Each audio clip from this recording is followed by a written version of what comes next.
शिरोळ तालुक्यात शरद पवार राष्ट्रवादी गट मोठ्या प्रमाणात सक्रिय आहे। तालुका राष्ट्रवादी काँग्रेस पक्षाचे तालुका अध्यक्ष होऊन 4 ते 5 महिने झाले, तरीही अद्यापही तालुकाध्यक्षांनी संपूर्ण तालुक्याचा दौरा केलेला नाही।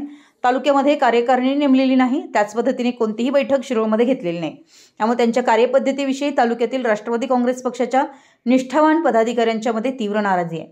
त्याचप्रमाणे कोणाशी संपर्क न करणे, वरिष्ठांना अहवाल न देणे, त्याच पद्धतीने पक्षाला पूरक भूमिका न घेणे, गटबाजी करणे, स्वतःची कोणतीही ठाम भूमिका नसल्यानं व प्रभावीपणा नसल्यानं पदाधिकारी व कार्यकर्ते नाराज होऊन सामूहिक राजीनामा देणार असल्याचं शिरोळ तालुका विधानसभा अध्यक्ष अभिजित उर्फ बबलू पवार यांनी पत्रकार बैठकीत सांगितलं।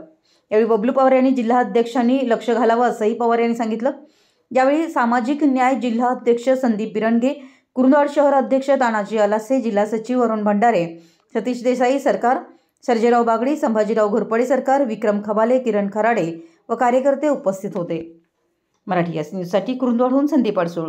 राष्ट्रवादी काँग्रेस पक्षाचे तालुकाध्यक्ष यांनी परवा कुरुंदवाड शहरातील काही कार्यकर्त्यांची निवडी केलेली आहेत। त्या कोणत्याही प्रकारे आम्हाला विश्वासात न घेता केलेल्या आहेत। त्याच पद्धतीने जिल्हाध्यक्ष व्ही पाटील साहेब यांनी सूचना देऊन अहवाल मागवला असताना कोणत्याही प्रकारचा अहवाल दिलेला नाही। तसेच त्यांच्या मान्यतेशिवाय या निवडी केलेल्या आहेत। तालुका अध्यक्षांनी गटबाजीचं राजकारण बंद करावं व कुणाचं तर ऐकून काहीतरी करू नये असं आमच्या या ठिकाणी म्हणणं आहे। त्याचप्रमाणे तुमची तालुका अध्यक्ष होऊन 4 महिने झाली गेली, निवड झालेली आहे। त्यानंतर तुम्ही किती तालुक्याचा दौरा केला, किती गावामध्ये शाखा उघडल्या, त्याचप्रमाणे किती कार्यकर्त्यांची कार्यकारिणी केली, यावरनं सगळ्या तालुक्यामध्ये चर्चा चालू आहे।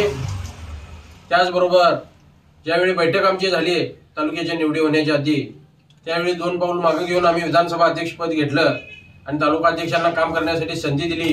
पण त्यांनी त्या संधीचं सोनं न करता आमच्या विरोधकांना परस्पर भेटून आमच्यावर कुरघोडी करण्याचा प्रयत्न चालू केलेला आहे। आमच्या शरद पवार साहेबांच्यावर प्रेम आहे, आदरणीय जयंत पाटील साहेबांच्यावर प्रेम आहे, पक्षावर प्रेम आहे, पक्षासाठी चांगल्या पद्धतीचं काम केलेले आम्ही कार्यकर्ते आहोत। पण ह्या अशा प्रकारच्या त्यांच्या वागण्यामुळे जिल्हाध्यक्षांचा सुद्धा या ठिकाणी प्रोटोकॉल असतो, जिल्हाध्यक्षांच्या मान्यतेशिवाय तालुक्याची कार्यकारिणी नेमायची नसते। तर कुठेतरी याचं उल्लंघन झालेलं दिसतंय आणि हे कुणाच्या तर सांगण्यावरून करण्याचा प्रकार तालुका प्रमुख तालुकाध्यक्ष करत आहेत, ते अतिशय निषेधार्ह आहे। लवकरच त्यांनी यामध्ये सुधारणा केली तर बरं, अन्यथा आम्ही सर्व पदाधिकारी सामूहिकपणे राजीनामा देऊ आणि या ठिकाणी तालुका अध्यक्षांनी त्यांना काम करायचं जमत असलं तर करावं, नसेल तर सरळ राजीनामा द्यावा आणि घरी बसावं, अशी मागणी आम्ही या ठिकाणी राष्ट्रवादी काँग्रेस पक्ष विधानसभा मतदारसंघ कुरुंदवाड शहर कार्यकारिणी तसेच सामाजिक न्याय जिल्हा विभाग त्याचप्रमाणे कुरुंदवाड शहर कार्यकारिणी यांच्यातर्फे या ठिकाणी मागणी करत आहोत व जिल्हा अध्यक्षांनी सुद्धा यामध्ये लक्ष घालावं व योग्य ती कारवाई करावी, अन्यथा आम्ही सामूहिक राजीनामा देण्याच्या तयारीत आहोत।